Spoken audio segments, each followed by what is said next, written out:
All right, and we are live, and welcome back to our conversations here on Independent Thought. I am Desmond Price, and I'm joined by my guest here today, Salaam Bhatti. Hey, thank you for so much for coming on today and having these conversations with us.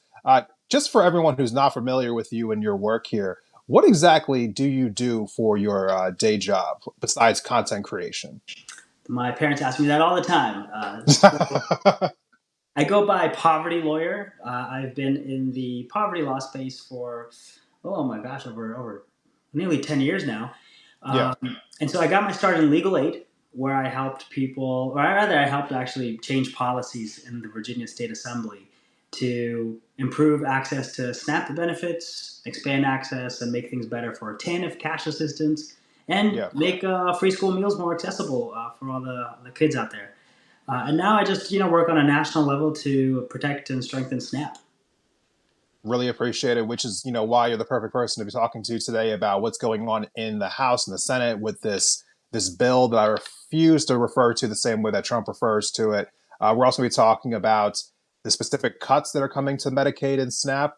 And then on the back end here, we'll be talking about Elon Musk being dumped by Donald Trump, which I find to be hilarious, as well as Donald Trump's tariffs kind of in a state of limbo right now as they are being blocked and unblocked and blocked again. So we'll kind of give you the details on all of that. But first, wanted to talk about what is happening, updates going on with the bill in the House, in the Senate. We kind of talked about this a little bit over the last couple of live streams that we did with myself, Natalie Bensavenga, but this is an ongoing process. There's a lot of details, kind of wrapped up in it. So first and foremost, kind of just turn the floor over to you a little bit. We saw this bill go through the House, get it voted on 215, 214, basically on party lines. It is now in the Senate where, as we were talking about in our previous live stream, there's quite a few different Republican senators that seem to be in different places with this. Some of them are opposed because they think that there's actually too many cuts. And there are also some who are opposed because there's not enough cuts. And so, for whatever reason, the Republicans in the Senate are not really seeming to come to a consensus right now. So, there is talk that this bill might be reshaped, it might be rewritten, it might just be dead on arrival. There's a lot of just uncertainty right now. So, from everything that you've been seeing, though, let's kind of just talk about like first what this bill is cutting. Yeah, and So, yeah, let's talk about that first. Desmond, I'll say as somebody who has a degree in political science and a law degree, I can tell you with utmost certainty, I don't know what's going on. This is completely new stuff that's happening, and this summer is being nicknamed Ping Pong Summer. And Hmm. that's because the House put forward their budget bill. And the Senate, there's already senators in disagreement with a lot of these policies, Republican senators at that. Yeah, And this is really new territory because Republicans have always had their strength in unity. So yeah, this is really fascinating considering they control the entire government right, and they can't agree on this. So this is good. This is good. What's going to happen now is it's the Senate's in recess right now. Next week they come back, and then they need to start drafting what their bill is going to be yeah, because they want to get it onto their floor by the end of June and then vote right, it on before July 4th. So what's going to happen is if they're able to meet that deadline, which I really don't think they will, they're going to send it back to the House with it's going to be a very different bill, yeah, and the House is going to try to probably put their things back in, send it back over to the Senate.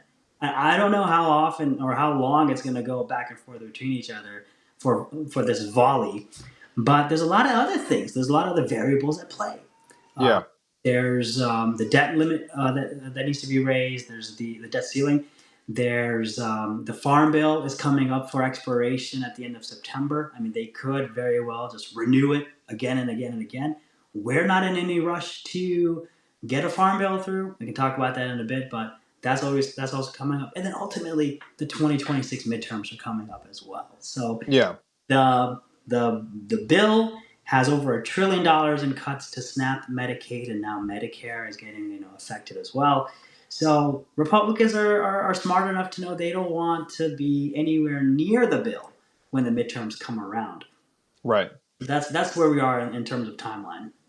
Yeah, so there are a lot of, I guess, there are a lot of Republicans in the House that are in some of these more purple districts. There's been a lot of redistricting happening over the last couple cycles here, and they barely won some of these seats in the last elections, in the 2024 election cycle, some of the slimmest of margins. So they are in highly contested races. And they know that if these bills are cutting too much into social programs like SNAP, like Medicare, like Medicaid, they're going to get absolutely crushed. So this bill, in some ways, is actually asking them to walk the plank and just essentially have their careers ended because they are going to be going along with Trump and like the plan right now to just gut all of these services. So they are trying to make sure that the cuts are kind of minimal. Meanwhile, the Republicans in the Senate they want more cuts. We had Rand Paul on Fox News saying that this was too like fiscally irresponsible, that there wasn't enough cuts, and if there were not more cuts, then he would not get involved. He would not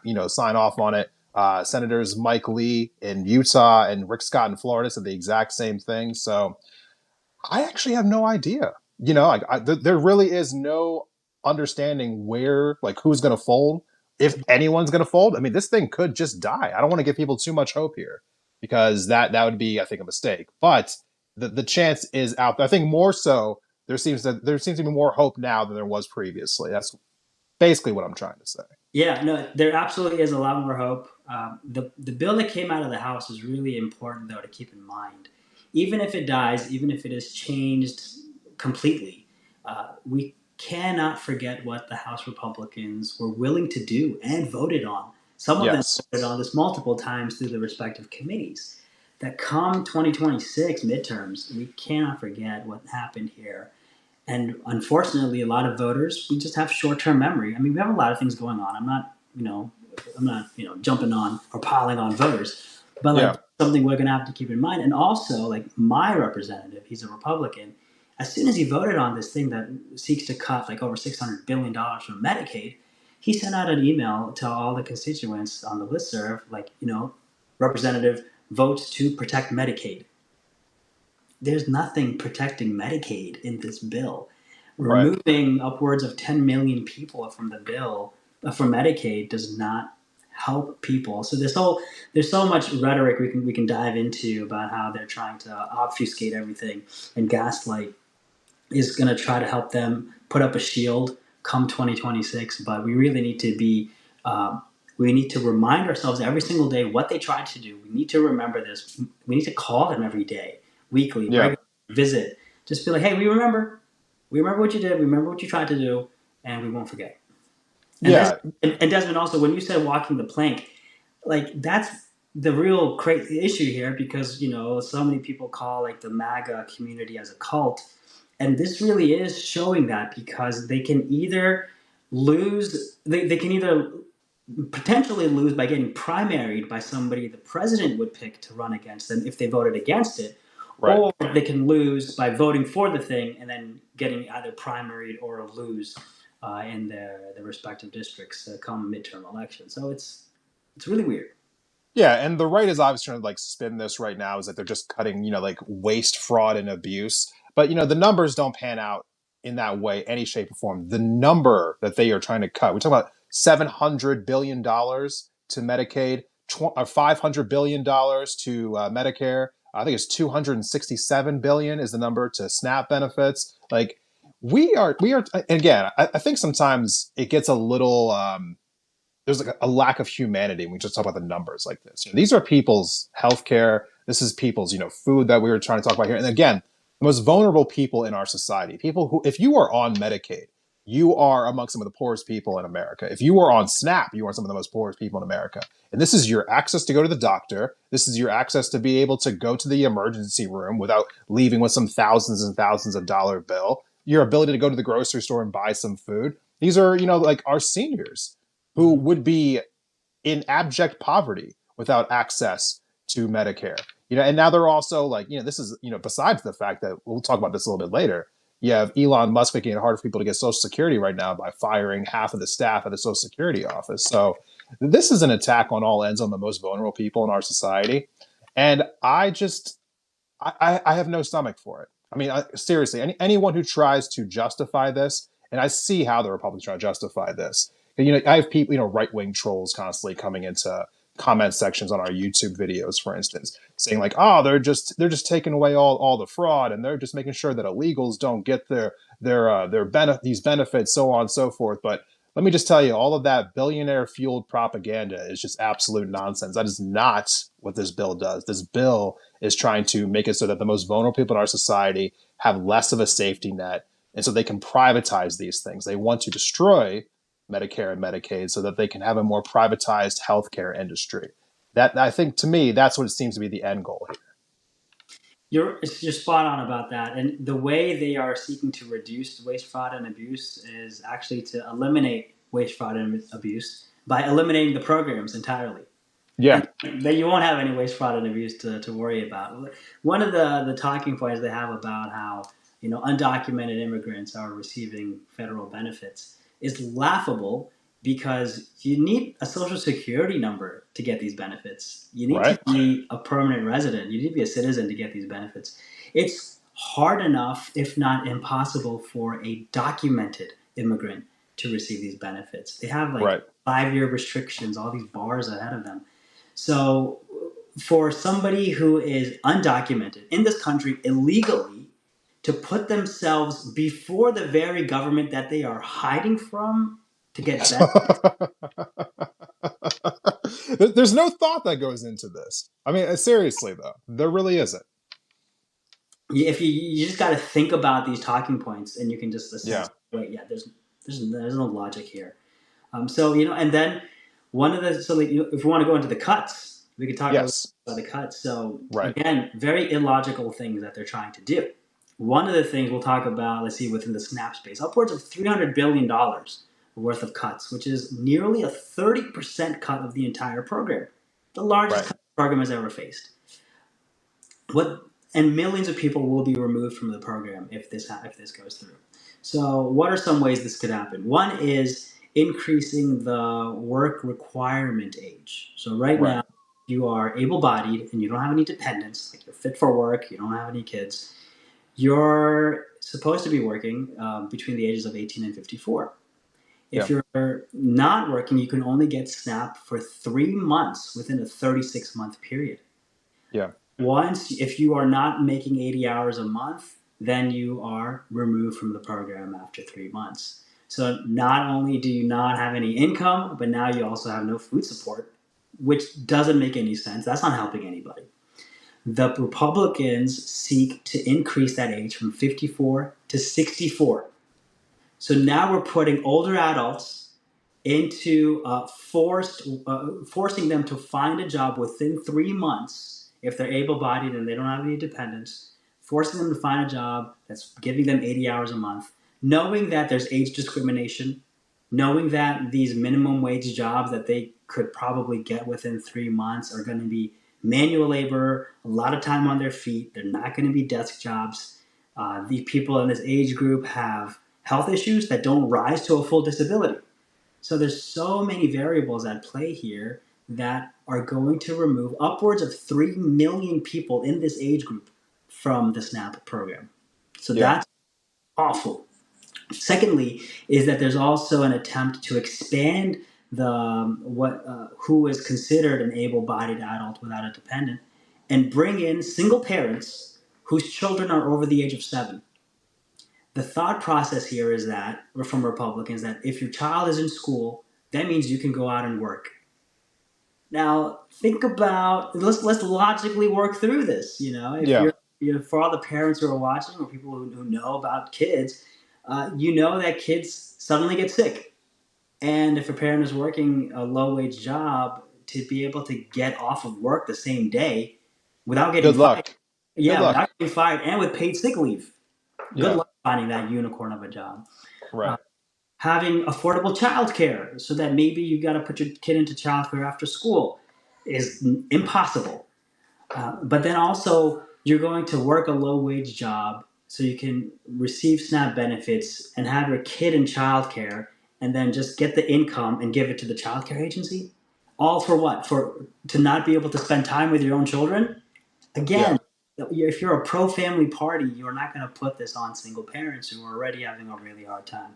And let's not forget about school breaks, summer holidays, winter breaks, like months at a time where kids are going to be at home. So there's so much that's just resulting in one effect.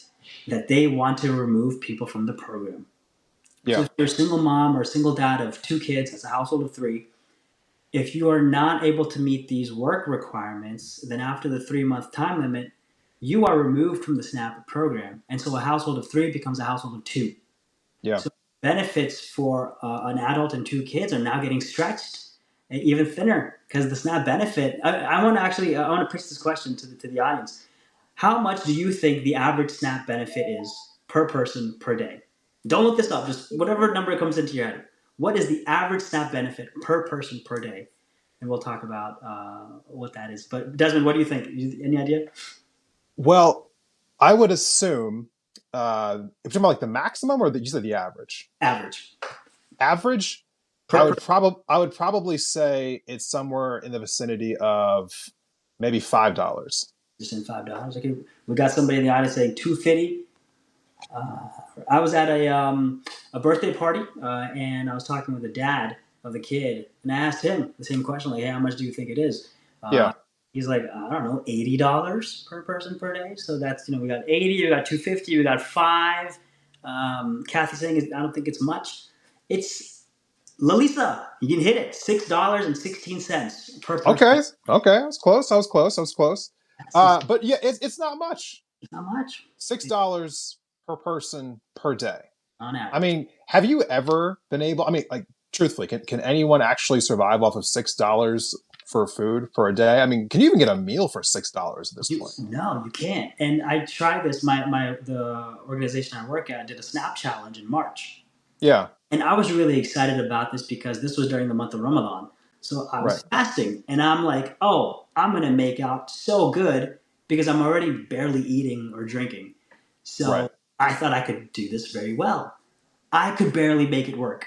I could barely make $6 a day work, and I was already barely eating. So it's not possible. It is an inadequate benefit. So going back to the household of 3, getting benefits meant for a household of 2, you're not going to make it. It's not going to be possible. So we're going to see food insecurity increase in the richest country in world history, in the strongest country in world history. So that's going to be just a couple of the cuts that are proposed in this bill. Another Right. proposal, which is really like a very wonky. And Yeah, go hold ahead. on really quick before we kind of go on to the next thing. I just want to kind of just add a little bit extra like layer of context to what you just said here, because I think at the end of the day, the thing that sometimes gets lost in these discussions is just maybe just like the real world impact of that, right? We're talking about like we're talking about $6 a day, $5 a day, like going from 3-person household to 2-person household. We are seeing right now from the corporations in this country an increase and increase and increase in price gouging. They hide behind the guise of inflation. We've been seeing over the years now just their record profits soaring. So they are making so much money off of the backs of inflation. So because there has been some inflation, they've been using that as like an excuse to raise their prices even higher. They are now seeing record profits that they have not seen for 70, 80 years, right? So at the same exact time that's happening, and everything in the grocery store is getting more and more expensive. When you go in there, just think about walking out, how much food you actually got for like $50 compared to what it was even just 5 years ago, forget 10 years ago. Now, they want to reduce the amount of money that the poorest people in this country can go to the grocery store and buy food with. That is the impact of this kind of legislation. I just don't want that to be like lost in this conversation, because we are talking about people, like the poorest people in our country, being able to go in a grocery store and buy less food than they could before, because that is what they want to do in order to fund the tax cuts for the billionaires. Exactly, and that's a very important point. Like these cuts do not need to happen. It's not Yeah, happening to like save money. It's not happening to right. save the budget.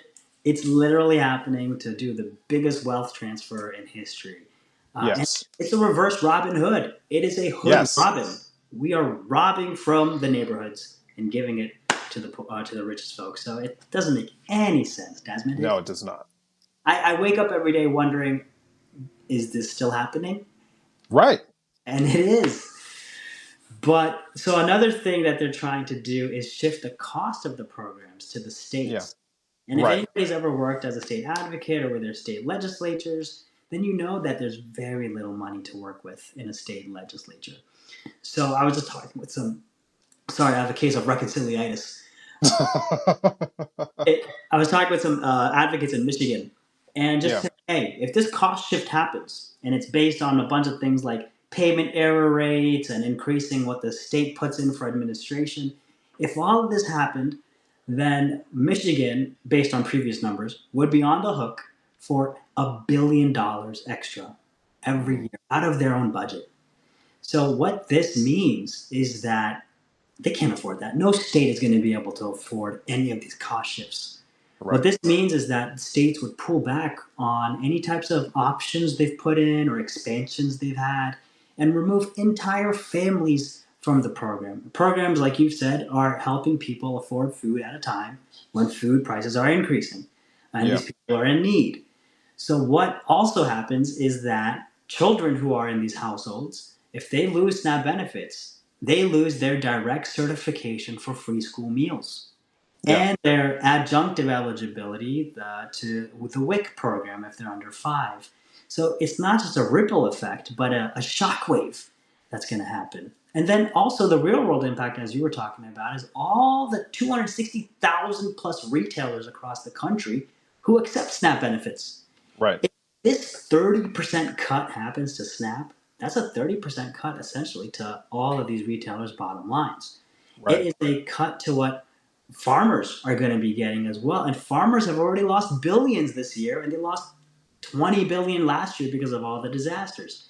So how are they going to make out? Everybody's going to get impacted. It's going to not just be something that impacts the roughly 42 million folks on SNAP, but if a store that had a lot of participants coming in from customers from SNAP coming Yeah, in, if all of a sudden they're reducing their income by 30%, then they're going to have to increase prices. yeah, And yeah. none of us are making that much money extra, or so we're not going to be able to afford going to that store. And so then the store is going to close down. So this shockwave is going to be turning into a tsunami over the Right. next few years. And then, oh, they know it's as unpopular, so these big cuts are going to, if they passes, would go into effect starting in fiscal year 2028. That's how you know it's so morally bankrupt, and that this has, this was never anything other than just them trying to find ways to, cut certain programs to help their billionaire friends out. They want to make it so that basically, because they're assuming they're going to get clobbered in the next election, and so you want to make sure that all of these things go into effect underneath the next administration, so that you can turn around and say that it's all their fault, that has nothing to do with you, and see how much better things were when we were in power. This is a tale as old as time, It's a truthfully speaking. and we cannot forget what they tried. Like they do this with the IRS. They cut Yeah, the budget for the IRS. A year later, they say, "Look at them; they can't perform." And everybody's like, "Yeah, you're right. The IRS is not performing." And then let's cut their budget. And then, what Biden had hired like what a few tens of thousands of folks or something like that, and that yeah, was helping improve things. And then they got removed by Doge. yeah. So it's a terrible cycle we're in. It definitely is. Honestly, just reminds me of I think there's a clip that I use pretty consistently on memes that I make, where it's Jon Stewart talking about how Republicans, basically their entire, ideology behind their party is, when they get into power, breaking everything in sight, and then turning to their constituents and saying like, see, government doesn't work, what did we tell you, got to keep us in power now. So it just, again, tale as old as time. But was there anything else that we wanted to kind of like touch on about SNAP Medicaid before we kind of like transition to our next topics here? Yeah, I mean, Medicaid is going to get clobbered through this as well. I mean, upwards of 10 million folks will lose their health care coverage. Yeah, And again, like you said, these are the poorest folks in America. If they right, don't have health care coverage, what is going to happen? They're going to have to go to the emergency room, which is even pricier. It's going to cost the government a lot more. They're going to fall into medical debt, a lot more homelessness, bankruptcy. Yeah, just another shockwave that's going to go across the country. And then we got to also consider the folks who are receiving both SNAP and Medicaid, or both right. SNAP and Medicare. It's going to be devastating for millions of folks, all in the name of giving money to the richest folks in history. Without a question. And as somebody who's been on Medicaid and who has also not been on Medicaid, I can tell you that the years that I was not on it, my medical bills went through the roof. Thousands and thousands of dollars of medical bills. bills that I'm actually still paying back to this day for chronic health problems that I was having. It is Medicaid is a lifesaver. It Mhm. truthfully is. And as many people have noted, medical bills, medical bankruptcy is the number one form of bankruptcy in America. In this country where we have more than enough resources and money to have universal health care, we have people going broke all over the country because they got sick, could not afford the bills that came from seeking treatment. Like, that's absolutely patently insane. And so now we are trying to take what little services we have and cut them even further. I don't want to live in a society that does that. And I don't think that most anyone else really does either. So I think we need to be constantly fighting back about this, speaking up about this. I'm glad that we are talking about this today. I really appreciate you coming on and talking to me about this. And I'm glad that somebody who wanted to make everything worse is finally seeing themselves out of the government right now. This is Uh, this is I know I was not supportive of all these federal workers losing their jobs, but this is one federal employee losing their job that I can get behind. Yeah, you know what? Some government cuts need to happen, like Elon Musk, getting unceremoniously just booted from Hmm. the Trump administration. When I first saw this story come across the wire, I wasn't entirely surprised because we haven't really seen Elon Musk in the news that much recently. It seems like after that, basically after the Wisconsin election kind of fell through, and then we saw videos of him being trolled while he was playing video games, and Tesla stocks are falling all over the place. He just quietly kind of just went away. No one saw Elon Musk at all. It was almost like boycotts and public outreach or outcries actually had an impact on him, which I found to be very inspiring. That we still do have some modicum of power here in society. But I want to give you a few more details here before we kind of get into the discussion.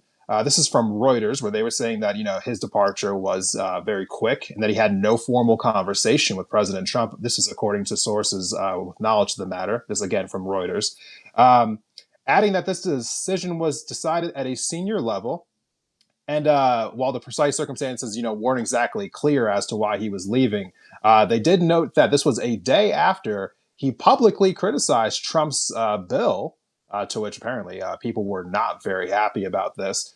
Trump or Musk said that, quote, "I was disappointed to see the massive spending bill, frankly, which increases the budget deficit, not just decreases it, and undermines the work that the Doge team is doing." Hmm. Well, apparently, people in the White House were pretty upset about this. One person in particular said that Stephen Miller was particularly irked by the comments and apparently was forced to call Republican senators to reiterate Trump's support for the package. So the girls were fighting a little bit, and it seems that the day after, Musk makes these comments about Trump's bill, he's booted out completely. So yeah, I have a lot of thoughts about this because like what Elon Musk has done over the last few months is just absolutely egregious. Besides the fact that it's illegal, it's also just highly immoral and just absolutely disgusting on so many different levels. Before I get into any of that, what were your thoughts when you guys saw that Elon Musk kind of just got dumped by President Trump? I had seen him not no longer public for a number of weeks, if not months, and that was really interesting. Yeah, And it was always something that was something we expected because both Trump and Musk command a media presence. And yeah, we knew that Trump does not like sharing the limelight. And so from the jump, everybody was yeah, just waiting for that to come to fruition. And it did.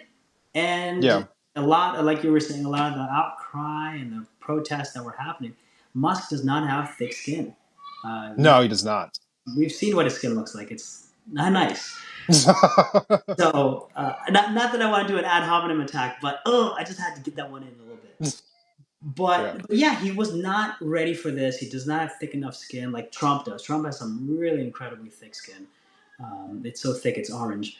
But the Musk just couldn't handle it, and yeah. that's why we saw him go away. But he did do a lot of damage. He did so Yes, much. he did. Yes, he The did. what I think he wanted to cut a few $1 trillion, but Yes, 2 trillion.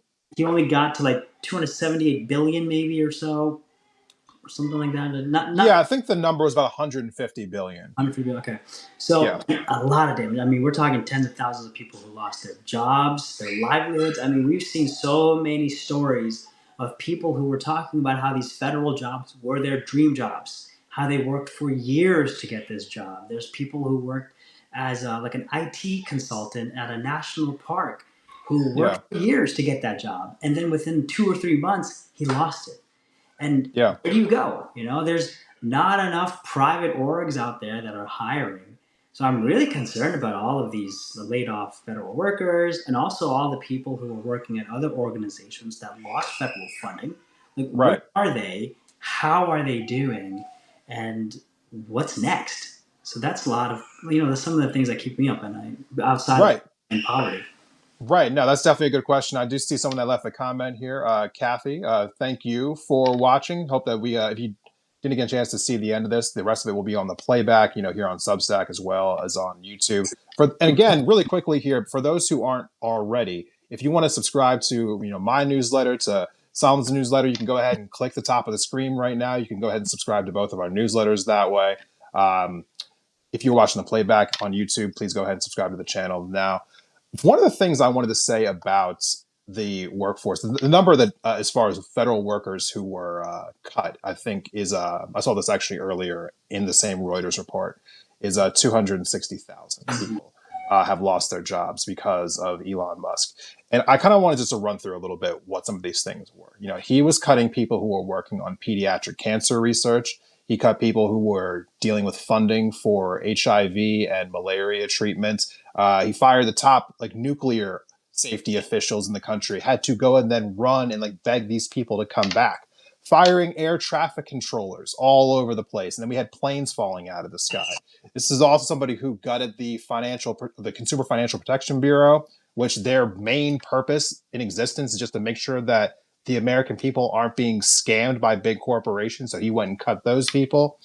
Cutting Meals on Wheels, that's also obviously something that we needed to see happening. And that's also not even going to the most egregious things like illegally hacking into the US Treasury. And then again, cutting the staff at the Social Security office, which is now making it hard for people to access their Social Security benefits. Mm-hmm. And again, I think the very last thing I want to point out here, he also made sure he took the time to cut any agency that was either investigating his companies or was directly competing against his companies. So Elon Musk, for all of his, platitudes and nonsense that he spews, into the media, what he did here is absolutely just, egregious. Nothing here that is being cut is actually benefiting society. Think about the things that we were talking about as far as who he was going after and what he was cutting. This stuff is just beyond the pale as far as I'm concerned. I do not understand how Elon Musk is not being tried by someone for what he has done. I mean, nothing here should have been legal as far as I'm concerned. So, I mean, I think Elon Musk needs to be criminally prosecuted for what he did while, operating at Doge, with him and all of the early 20s college kids that he put in charge of these agencies who had taken up essentially living in some of these places and humiliating these federal workers, making them essentially come up and speak about why they're supposed to keep their jobs. It was completely humiliating for a lot of these people who were just doing some really good work at the federal government. And I'm not trying to say that nothing at the federal government level should be cut as far as that's concerned. But I think there's a difference between analyzing, critically what's happening within our federal government and trying to find pockets of maybe things that can be improved or moved around, and then just unilaterally slashing things all over the place just because you feel like it, but you're trying to make a splashy headline, which is what this really was at the end of the day. Yeah, he did a lot of damage on his way out and a lot of protection for himself. That will be his legacy for many years to come. And I think there will be entire courses just studying both his and Trump's lack of ethics in all the work that they've done. I was really one of the other agencies that was cut was USAID, which was helping Yes. hungry folks all over the world. And it also what left the staff behind with no exit strategy. So a lot of damage. A lot of damage was done. America's reputation just probably irreparably tarnished. And then also with regards to the court battles, what we'll be talking about in a bit about tariffs. Yeah. Nobody knows what's going on. It is No. absolutely chaotic out there. And then, and then even like, looking back at how all of these costs are going to be impacting the working class. Yeah. We're estimated to, it's like life is supposed to cost about $5,000 more on average for every household. Right. I don't have $5,000. I tell you what I do have. I have a stack of medical bills that I have not yet opened because once I open them, I'm going to be officially broke. And Yeah. I could just hold off a little bit while they're still closed. So this is the reality of America right now, and that's why the title of my Substack is "A Paycheck Away." It talks about how so many of us are a paycheck away from poverty or homelessness, and really, even now, you could have a job and be homeless. And of course, we know that there's so many people, millions of people who have jobs and are in poverty already, but for the working class, for the middle class rather, we don't know. A lot of them don't know how good they have it, or Yeah. how close they are to not having it good. Yeah. So I think one of the last things we wanted to talk about here today was the tariffs themselves. So it's probably a nice little transition into that because we are seeing kind of like, as you were talking about before, like, the summer of things being a ping pong right now. We are seeing that there is kind of like a little bit of a back and forth. Earlier yesterday, the International Trade Court had come down and actually put a pause on Donald Trump's tariffs. And this was after a company had brought a case before the International Trade Court and basically said that President Trump had actually overstepped his authority, saying that, like when Congress gave these powers to the president as far as being able to implement tariffs on other countries, it was supposed to be for like specific industries. It was supposed to be for, individual countries. And so like his choice on his quote unquote liberation day to do these reciprocal tariffs across the board for all these different countries is actually outside of the scope of what the president is supposed to be able to do with these tariffs. Well, a federal judge, heard this case and agreed with the company and said that, yeah, you're absolutely right. The president did overstep his bounds here. He did actually overstep his legal authority, and so we're going to block all of these different tariffs right now. Well, since that's happened, an appeals court has come through and said that actually, hold on a second, we're going to hear this case, but in the meantime, we're going to allow these tariffs to stay in place. And then right after that happened, another federal judge came in and then issued a new block on the tariffs, and now they're trying to appeal that right now. So we are actually in right now in like a holding pattern. So it's kind of unclear in this very moment whether or not these tariffs are on or not. But the point is that they are currently being challenged. From Politico here, it seems as though that this is going to be dealt with within the next like 14 days or so. The U.S. Judge Rudolph Contreras, he's out of Washington, said that he's not covering the federal court circuit stay, and that he's actually his ruling will. I apologize here. My screen just went blank on me for a second here, but basically he's leaving the Trump tariffs in place for the next 14 days while they're appealing the I kind of lost there for a second. Anyway, uh, the tariffs are kind of still in effect as of right now while the appeal process is going through. Apologies, everyone. Kind of a little tongue tied there for a second. So, what was your thoughts when you first kind of saw this story kind of come through the wire? Because it does seem that we are having a little bit of hope here with the tariffs, which are going to make everything right now more expensive, right? I mean, everything that you can think of, coming from other countries, things that we can't get here. There's so many like stores in general, and things like Walmart, for instance, that basically everything is coming from outside of the country. And as everyone's been talking about over the last couple of months, tariffs really impact the most vulnerable people again in our society the most because the people who are shopping in some of these places are people who are looking to save some money. And so I think that there's just a lot of damage that's going to come from these Trump tariffs, and the stock market kind of reflects that. But what was your thoughts when you kind of saw this story come through? Again, ping pong summer. I can't Yeah, keep up with this. I don't even know when I can buy something that's imported.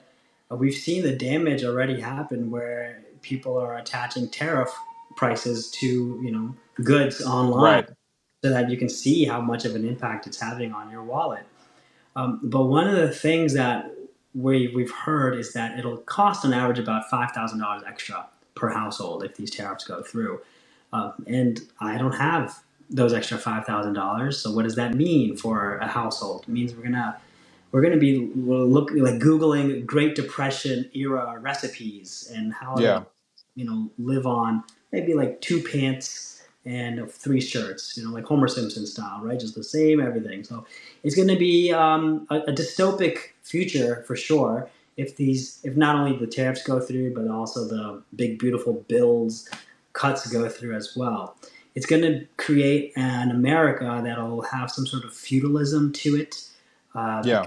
All of these tech bros are going to have their stakes in different areas, their regions, and we'll all be forced to work for them because AI will replace everything.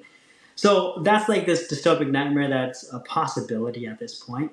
But with regards to the inception of tariffs, another way we're going to be impacted is how farmers are going to lose. They lost in the first Trump administration when the trade wars that Trump initiated resulted in the loss of tens of billions of dollars for farmers.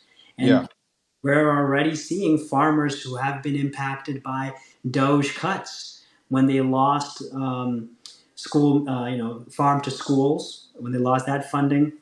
That was billions of dollars. And so far this year, I think farmers have lost $6 billion. Last year, they lost about $20 billion due to natural disasters. And so, with the loss of exports, then it's going to be even worse. Now, in the first Trump administration, they were able to receive bailouts, but are we in a space? Do we have the funding or the budget where farmers can get bailouts? So there's a lot. There's a lot to unpack here. Farmers are already not making much money. Are they going to Right. shop? Are they going to sell off their land? If they do that, how are we going to eat? What are we going to eat?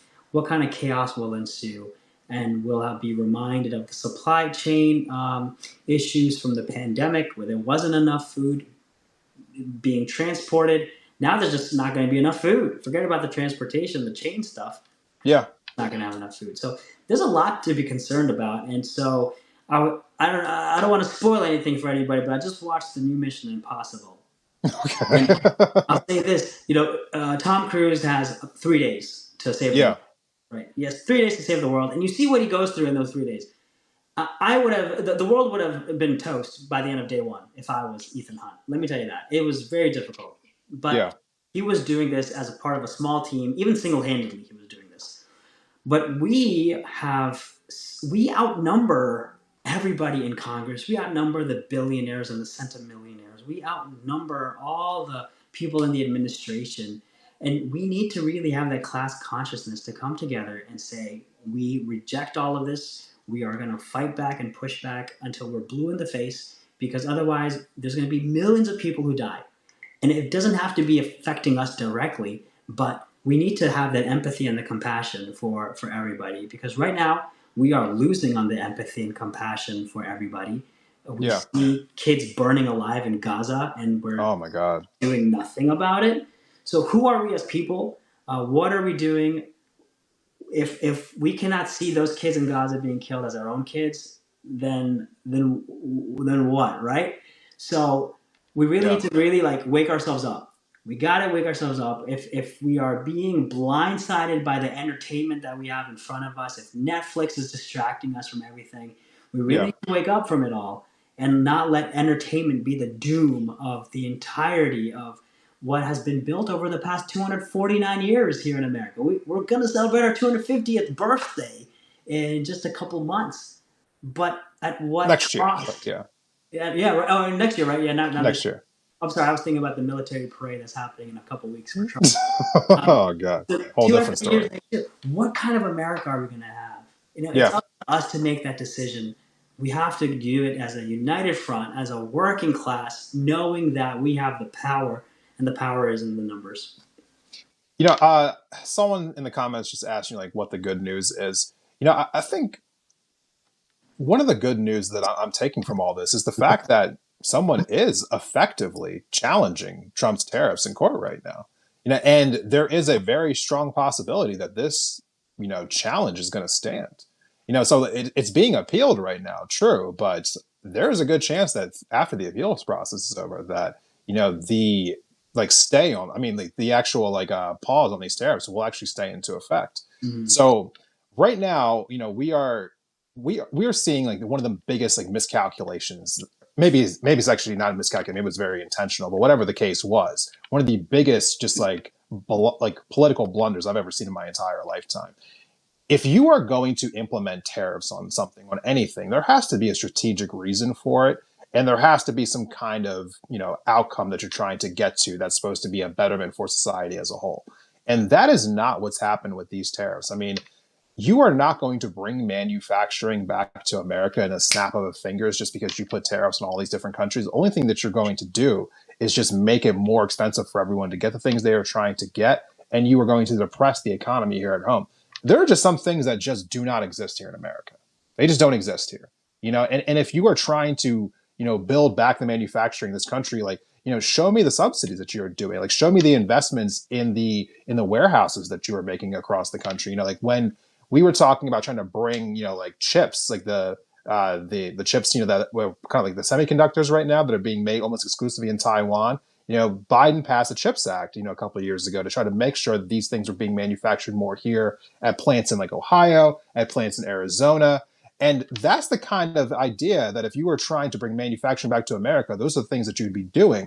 But instead, Trump is just making it so that we are being isolated on like a global trade level from basically everyone else. We are seeing countries that used to hate each other, like China, South Korea, and Japan, entering into new trade pacts now, on top of the fact that China's now getting into different trade pacts with the European Union. So basically, everyone has come together to push us out of the global trade conversation because they don't trust us anymore. And when Trump eventually figures this all out, it'll be too late. So this is a massive, just like shot to our economy in so many different ways. And again, on a more human level, a shot to people who are going to rely on the goods that we get from other countries and the jobs that are provided from these things. And so I just think that I am hoping beyond all hope that what after these cases, continue to go through the appeals process, and maybe if they go even higher than that, that the end result will be that these tariffs are in fact blocked, because I think that's ultimately what needs to happen for everyone involved. Yeah, it doesn't make sense for people who want to create a strong America to support tariffs or to even support the big, beautiful bill. These are Yeah. things that if a foreign adversary wanted to destroy the country, this is what they would do. And right now, they're just sitting back and eating popcorn while they watch Yeah. us ourselves. So it's mind numbing to be here right now, to be in this country, paying our taxes for the destruction of our own country. It's but like what's the good news? The good news is that we're here. There's pushback happening. There's so many lawsuits. There's a Shakespeare a play that Shakespeare wrote, and one of the back and forths is about how do you destroy society? You kill all the lawyers. So we're seeing that the society is being saved right now by the lawyers because Okay. they, they're here, Okay. and so that's the beauty of it. Like if you really wanted to, if Trump wanted to like deport anybody, it should be the lawyers. But the litigation battles are being waged, they're being won, and they're getting Yeah. appealed if they're getting lost. So there are delays that are being created, which is good. And hopefully, gosh, it's maybe just another 3.5 more years, and then we're out of this. But Oh my God. I yeah, mean, I have more hope for the midterms next year to, hopefully strongly check his power. So, I'm putting a lot of stock into that, but, won't give us into a whole different subject here, but pay attention to your primaries, people. Don't want to just be sending anyone, into the midterms next year. You want to make sure you're sending the right people. So make sure that you're voting in the primary elections. But Salaam, thank you so much for coming on the show today. I really do appreciate it. For the people who aren't, following you already, like where can they find you at online? yeah, if you click above, you should be able to get to my Substack called A Paycheck Away. It talks about how we're a paycheck away from poverty and how we can solve for that. Like one of the big things I'm on is guaranteed income. I Yeah. believe guaranteed income will not only solve for poverty, like 90% of it at least, but it will also make things a lot more efficient and remove a lot of these welfare programs that will no longer need to be around. So my latest post talks about, hey, what could that look like? I'm across pretty much all social media as poverty lawyer. So welcome you following on Instagram especially and all the other channels. But wherever you get your social media, I'm there as Poverty Lawyer, hoping to provide content that is timely. It's not just about issues and helping you learn more about the issues, but also how we can solve for these issues. Because there's so much bad news out there. How do we figure out what the solution is? Absolutely. Well, for those who are watching the playback here, the links will be in the episode description, so you can go ahead and check those out now. You'll be able to find him on the different platforms. I wanted to thank everyone who's watching right now, especially give a big shout out to Kathy, who's been saying nice things down in the comments. So I wanted to say hi to Kathy really quickly there. But thank you to everyone who actually left some comments, although a lot of people did. I'm sorry we couldn't get to more of them. I think they were kind of coming in too fast at a certain point there. But thank you again. We'll be going live tomorrow as well. I'll be back with Natalie Bensavenga about like 5 o'clock Eastern time. We'll have some more live streams next week as well. Hoping to have you back on in the future. You know, we can make this a more regular occurrence, especially as we're getting closer to the end of this, the madness with this bill. I'll have to have you back on to talk about that again. Yeah. Yeah, thank you to everyone who was watching, and we will go ahead and see you in the next one. All right, bye everybody.